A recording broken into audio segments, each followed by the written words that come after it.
Good day, students! Today, we will learn changing decimal form to fraction form. I'm Sir Kevin, your math online teacher. These are the ways on how to convert decimal to fraction. Method 1. To convert decimals to fractions, write them the way they are read. Then, write in simplest form if needed. So ang kailangan lang natin gawin sa method 1, dapat marunong tayo magbasa ng decimals. Dahil kapag binasa natin yung decimals, masusulat na rin natin siya into fraction form. Pero tandaan, kailangan kapag fraction, lagi siyang naka-simplest form. Method 2. These are the steps. Step 1. Write down the given decimal with 1 as its denominator, or the given decimal divided by 1. Like this, decimal over 1. So sa step 1, ang kailangan mo lang gawin, yung decimal, lalagyan mo lang ng denominator na 1. Step 2. Multiply both numerator and denominator by 10 for each digit after the decimal point. So for example, may isang digit lang after ng decimal point. So ang kailangan mong i-multiply sa numerator at denominator ay 10. Pero kapag dalawa na ang digit after ng decimal point, ibig sabihin ang kailangan nating i-multiply sa numerator at denominator ay 100. At kung tatlo naman, 1,000. And so on. Step 3. Simplify the fraction. Use the concept of greatest common factor. Diba? Para masimplify natin ang fraction, kailangan natin gamitin ang greatest common factor. So pag nahanap na natin ang greatest common factor ng numerator at denominator, ang kailangan natin gawin ay i-divide natin yung numerator at denominator sa nakuha nating GCF. And then, makukuha na natin yung simplest form ng ating fraction. Example 1. Convert 75 hundredths to fraction. Method 1. Our step 1, 0.75 is read as 75 hundredths, gaya nga ng pagbasa ko kanina.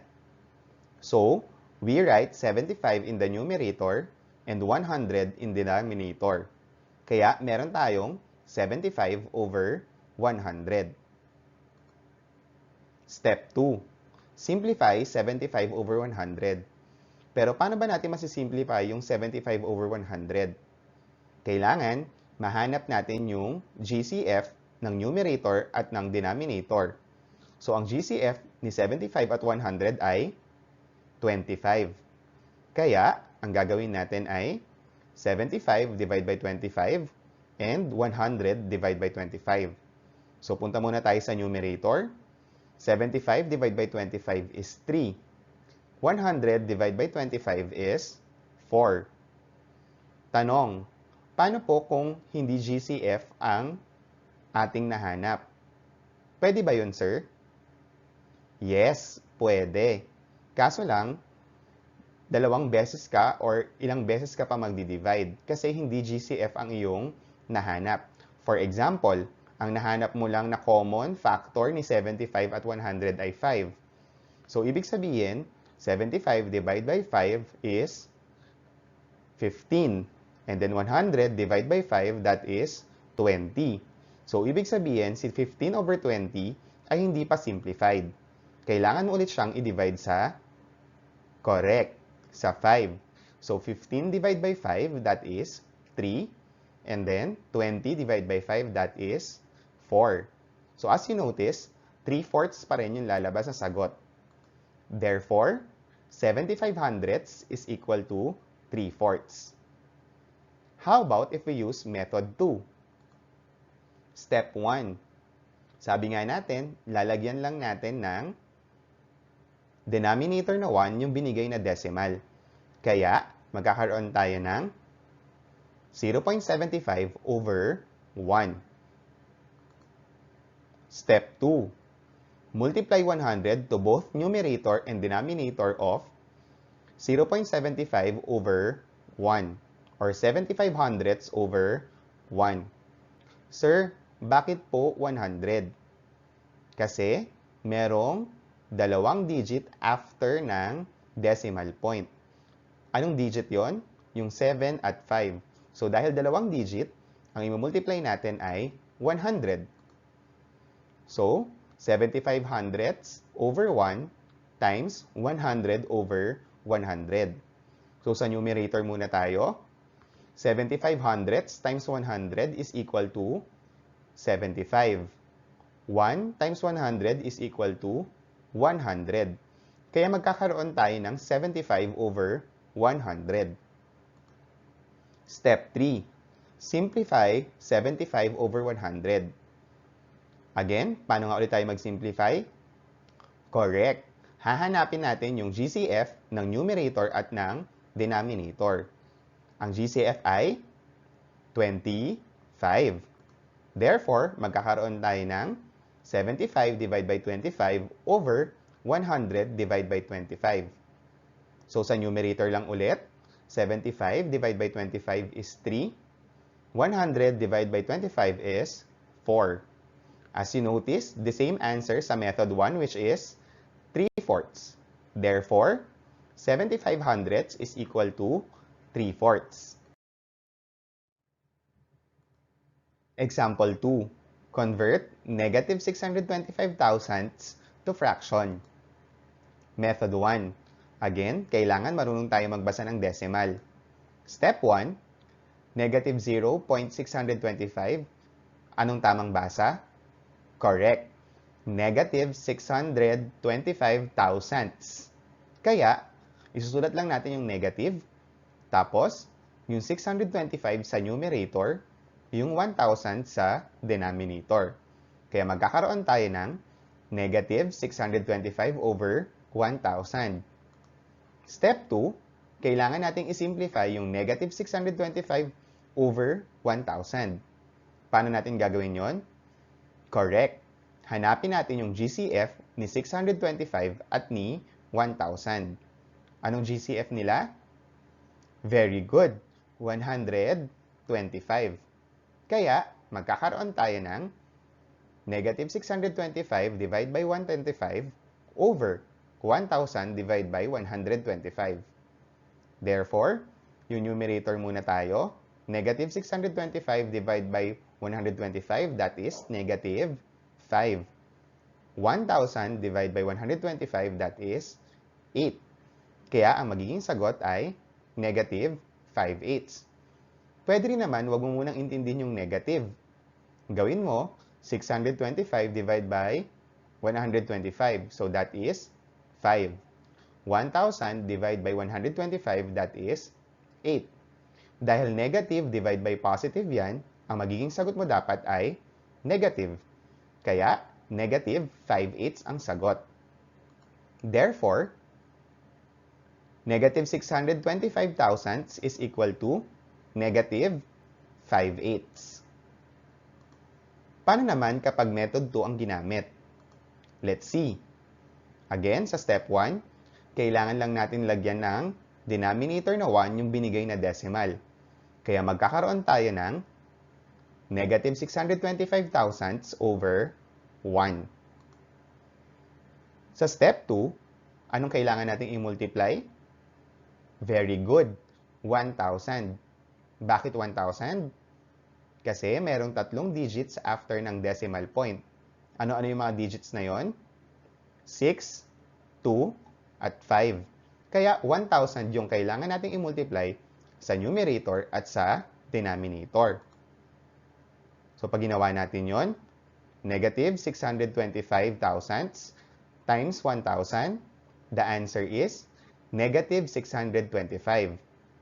1 times 1,000, that is 1,000.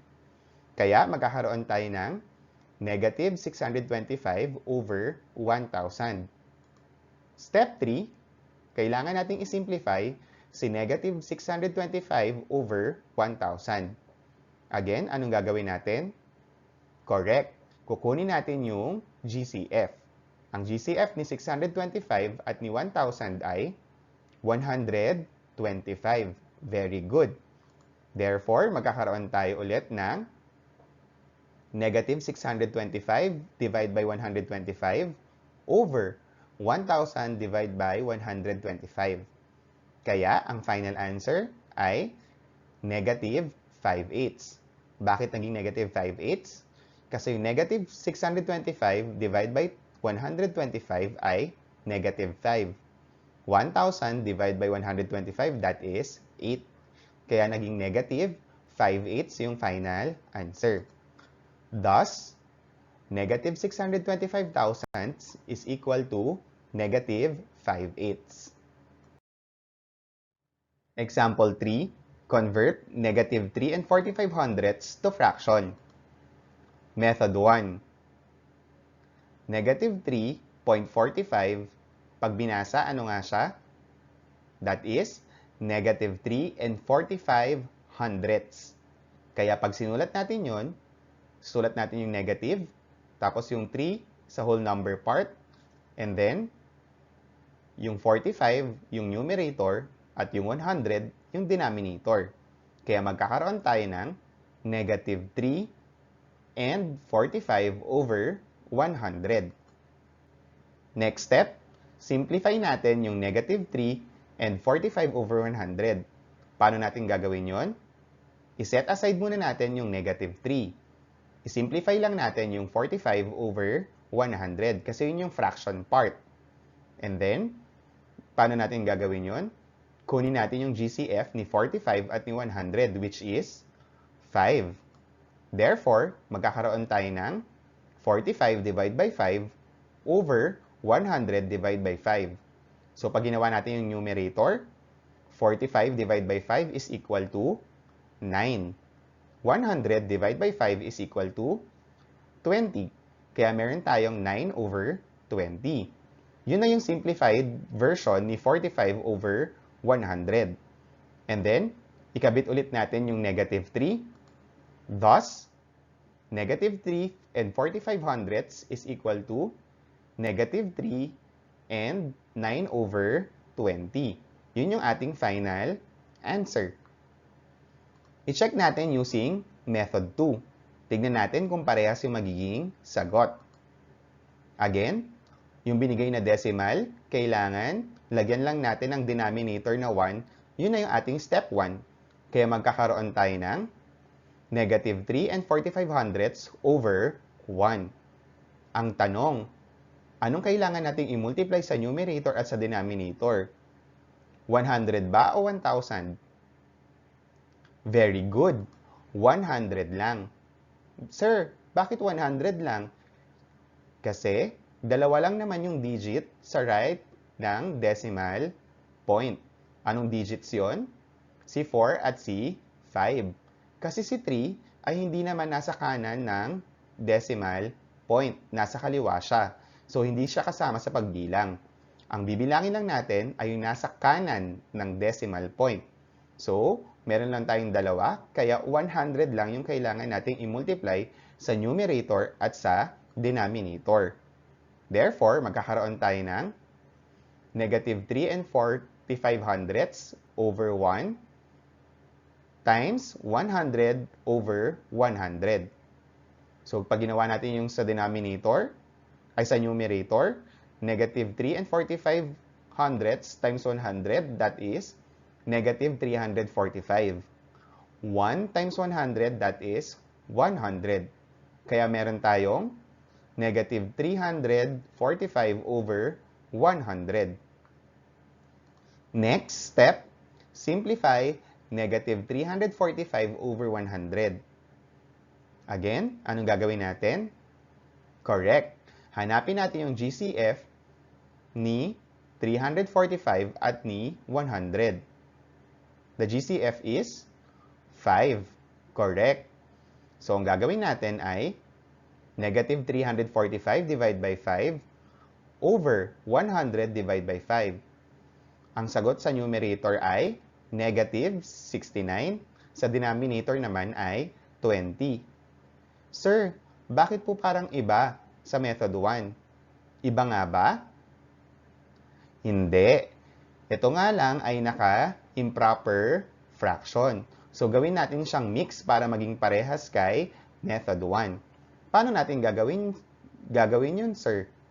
I-divide lang natin yung 69 divide by 20. So, 69 divided by 20, that is 3. Meron tayong remainder 9. So, yung remainder na 9, yun yung magiging numerator. And then, yung denominator na 20, kokopyahin lang natin.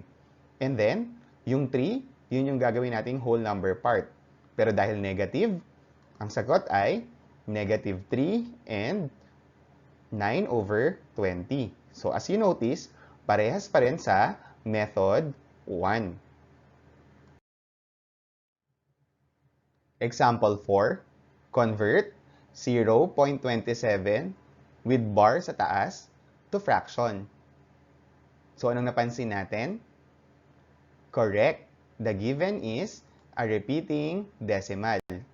Since the given is a repeating decimal, we will use a different solution. Kasi si method 1 at si method 2, pwede lang siya kapag ang given ay terminating decimals. Kapag repeating decimals ang binigay, ibang solution yung kailangan nating gamitin. There are two ways on how to convert repeating decimal to fraction. The first one is using algebra or algebraically. We can solve it algebraically.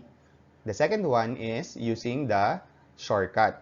Ngayon, ang ituturo lang ni Sir ay yung shortcut way. Pero, kailangan muna natin malaman kung anong klaseng repeating decimal yung binigay. Case 1. A decimal with repeating digits only.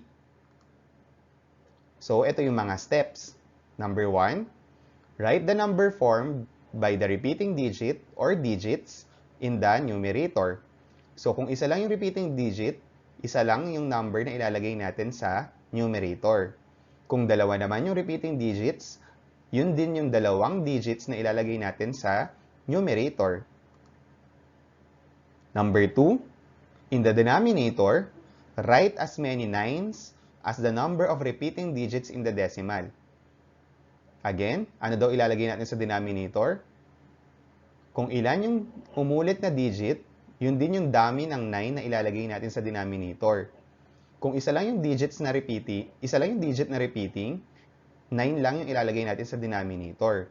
Kung dalawa naman yung digits na repeating, 99. At kung tatlo naman yung digits na repeating, that is 999. And so on. Next, the last step, syempre, kailangan i-simplify natin. So, simplify if needed. How about case 2? A decimal with repeating digits and leading zeros. So, bago yung repeating digit, meron muna siyang 0 sa unahan. So, for example, 0.005555 and so on. Ibig sabihin, si 5 lang yung repeating. Pero meron siyang munang dalawang leading zeros. So, paano daw natin gagawin yon? Step 1. Write the number formed by the repeating digits or digit in the numerator. So, again, kung ano lang yung digit na umuulit, yun lang yung ilalagay natin sa numerator. Kung isang digit lang, so isang digit lang yung nasa numerator. Kung dalawang digits yung umuulit, dalawang digits yung sa numerator. Step 2. In the denominator, write as many 9s as the number in the repeating digits in the decimal.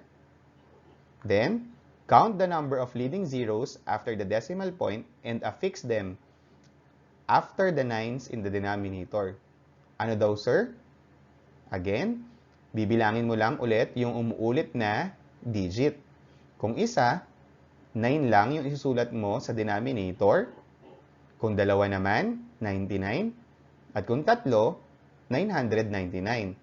Pero, may kasunod pa. Bibilangin mo rin kung ilan yung leading zeros. Kung ang leading zeros mo ay isa, so, ang lalagay mo ay isang 0. Kung dalawa naman yung leading zeros mo, dalawa yung ilalagay mong 0. So, yung 9 kanina, at saka yung 0 pa na kailangan mong ilagay. So, kung halimbawa, isang repeating, tapos isang leading 0, so 90 ang magiging denominator mo. Pero kung dalawa naman, ang repeating digit at isang leading zero. So, ang kailangan mong ilagay sa denominator ay 990. And so on. The last step, again, simplify if needed. For case 3, a decimal with repeating and non-repeating part. So, paano natin gagawin yon? Step 1, express the given as the sum of decimals such that the first is the terminating decimal and the second is a repeating decimal with leading zeros as in case 2. So, paano natin gagawin yon? So, i-separate daw natin yung hindi umuulit sa umuulit na decimal. Express natin daw siya sa dalawang decimals. Step 2. Write the decimal in fraction form. Then, add. So, yung dalawang decimal na pinaghiwalay natin, gagawin nating fraction. Di ba marunong na tayong magsulat ng decimal into fraction. So, magkakaroon tayo ng dalawang fraction. Tapos, i-add natin. After natin i-add, simplify if needed. So, sagutan na natin yung example number 4. Since 0.27 with bar is a decimal with repeating digits only, it falls under case 1. So, yung case 1 yung gagamitin natin. Kasi, repeating digits lang siya. Kapag sinulat kasi natin to, this is 0.27, 27, 27, 27, and so on. So, repeating digits lang. Wala kang leading zero or non-repeating digits. Kaya, case 1 yung ating gagamitin. Therefore, sa step 1, gagawin lang natin yung 27 as numerator. Kasi yung 27 yung repeating digits natin. Then, ano yung magiging denominator mo? 99. Bakit 99, sir? Kasi, dalawa lang yung umuulit na digits, which are 2 and 7. Kaya over 99 lang. Or yung denominator natin ay 99. So, ang fraction form natin ay 27 over 99. Last step, sabi, simplify if needed. So, simplify mo yung 27 over 99. Paano natin magagawa yon? Kunin natin yung GCF ni 27 at ni 99, which is 9. Therefore, magkakaroon tayo ng 27 divided by 9 over 99 divided by 9. Eh, ano ba yung 27 divided by 9? Correct, that is 3. 99 divided by 9, that is 11. Kaya, meron tayong 3 over 11. Therefore, 0.27 with the bar is equal to 3/11 or 3 over 11. Yun na yung ating final answer. Thank you for watching.